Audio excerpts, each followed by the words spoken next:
n'entendons-nous pas au sujet de l'Union européenne dès lors qu'il est question d'immigration? C'est une passoire pour les uns, une forteresse pour les autres. L'Europe serait à la fois ouverte aux quatre vents, mais aussi inaccessible. Au-delà des raccourcis, des punchlines et des faits qui peuvent laisser penser que l'Europe est parfois une passoire et parfois une forteresse, l'analyse de la politique européenne livre un paysage beaucoup plus complexe. Un paysage où la tentation de fermeture, notamment des frontières, se heurte au principe d'ouverture illustré par exemple par la liberté de circulation. Tout cela semble bien compliqué et invite plus à passer son chemin qu'à chercher à comprendre. Et pourtant, avoir une vision débroussaillée de la politique européenne d'asile et d'immigration est un enjeu fondamental, et ceci pour deux raisons. D'abord, parce que penser aujourd'hui que la politique migratoire relève du seul choix de chaque État européen, c'est oublier que ces États partagent un espace commun de circulation, l'espace Schengen, et que l'existence même de cet espace implique, voire impose, la définition de politiques communes d'asile et d'immigration.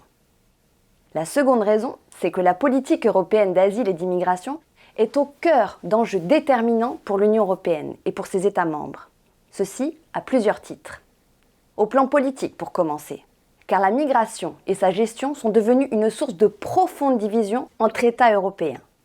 Divisions qui ont de fortes répercussions sur le fonctionnement de l'Union européenne. Au plan des principes ensuite, car les règles adoptées en matière d'asile et d'immigration concernent des hommes, des femmes et des enfants et touchent directement aux droits humains. Au plan géopolitique aussi, car parler de migration, c'est aborder les relations de l'Union européenne avec les autres pays et régions du monde.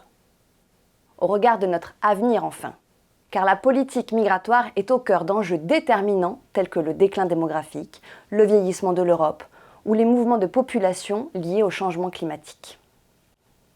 En fait, parler de politique migratoire de l'Union européenne, c'est tout à la fois revenir sur les fondamentaux de la construction européenne, comprendre la situation actuelle et porter un regard éclairé sur notre avenir commun.